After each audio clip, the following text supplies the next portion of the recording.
So you didn't say anything. That's the part they can't get over. Sit with that for a second. You didn't fire back.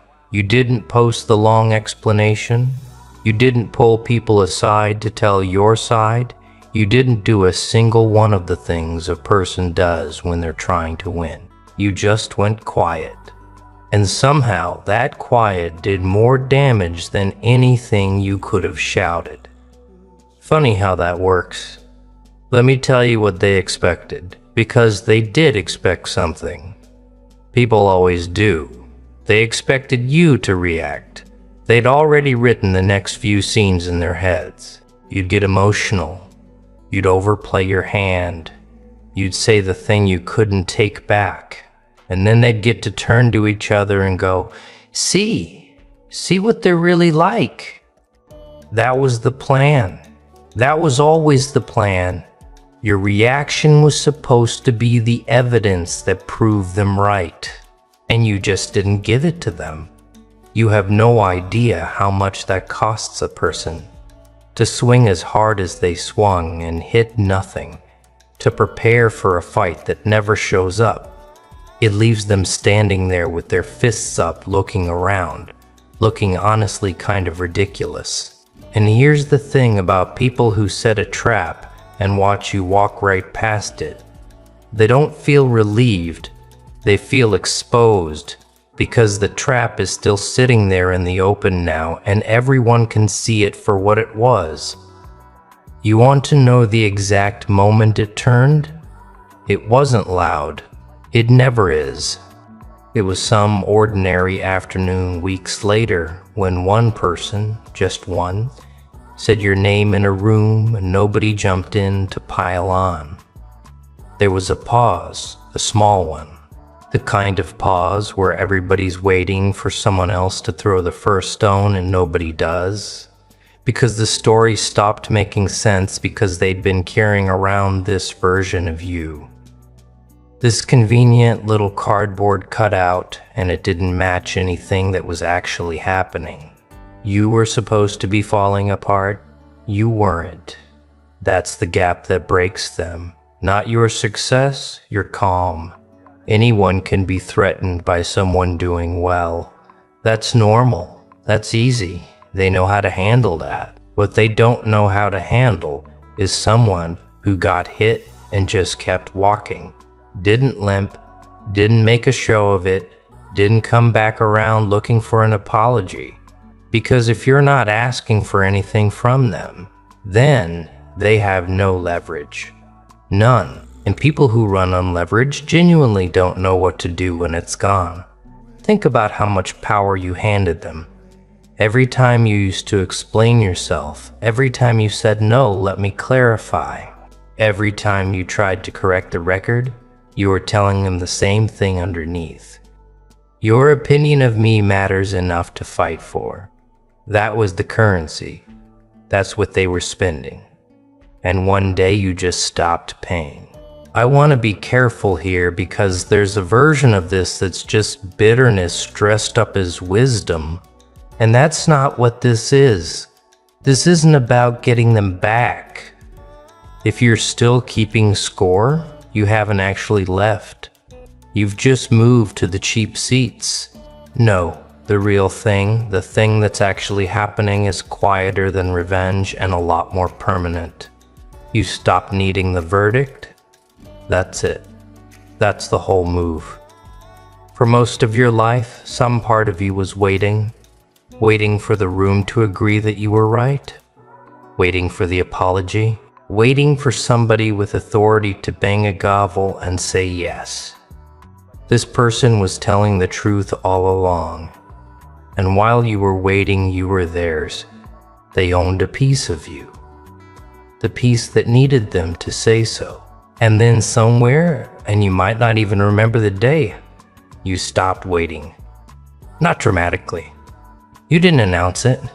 You just noticed one morning that their approval had become this thing you could take or leave, like a coat you forgot you owned. And the second that happened, the game was over. Not because you won it, because you walked off the board. They're still playing, by the way. That's what kills me. They're still down there, still making their moves, still arguing the case to a jury that left the building, building little narratives, testing them out, watching to see if you flinch. And you're not even in the room anymore. You're somewhere else entirely doing something that actually matters to you. And the occasional report drifts back. Did you hear what they're saying now? And you kind of half listen and go, huh? And then you get back to your life. That detachment, that's the loudest thing you've ever done. They can hear it from across the city. Here's what they're realizing slowly. In the parts of the night they don't talk about, they're realizing they bet on the wrong story. They went all in on you being small. They told everyone. They put their own credibility on the line. Trust me, I know this person. Here's how it's gonna go. And it didn't go that way. So now every single person who believed them is quietly recalculating. Not out loud.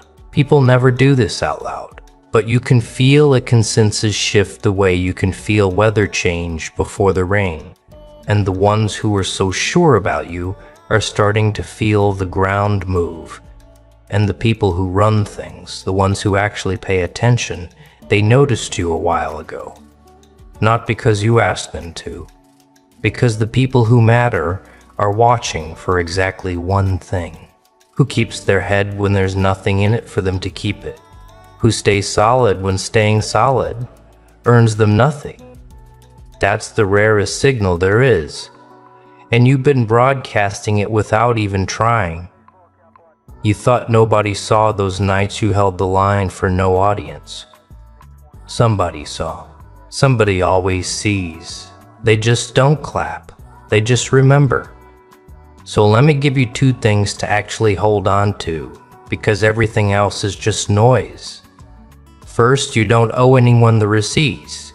You don't have to prove the trap was there. You don't have to walk people through what they did to you point by point until they finally admit it. That urge, the urge to be understood, to make them get it. That's the last hook they have in you. Let it go. The people worth keeping already understand. The people who don't were never going to, no matter how perfectly you explained it. Your silence isn't you hiding the truth. It's you no longer auditioning for people who'd already made up their minds. And second, and this one's harder, you don't have to forgive on their schedule, and you don't have to perform the healing for anybody either. There's this pressure, especially now that you're doing better, to come back around all gracious and evolved, to prove you've risen above it. You don't owe that performance to a single soul. You can be completely at peace and still keep the door shut. Those two things are allowed to coexist. Calm is not the same as available. Don't let anyone tell you that moving on means letting them back in. You know what the wildest part is? You're not even angry anymore. Somewhere in all of this, the anger just ran out of fuel because anger needs them to matter. And they stopped mattering.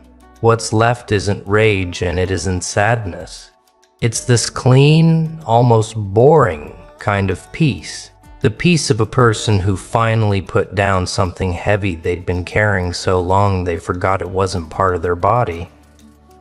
They'll keep talking for a while. That's fine, let them.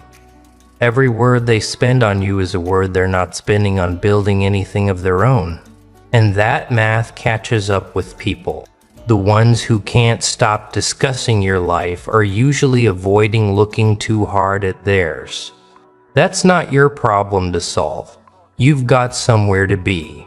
So no, you didn't say a single word. You didn't have to. The silence said all of it. And the best part, the part that's going to sit with them long after they've run out of things to say, is that you're not waiting to see how they take it. You already moved. You are already gone. You're already becoming someone. The old story doesn't even fit anymore. Let them figure out the ending on their own. You stopped reading that book a long time ago.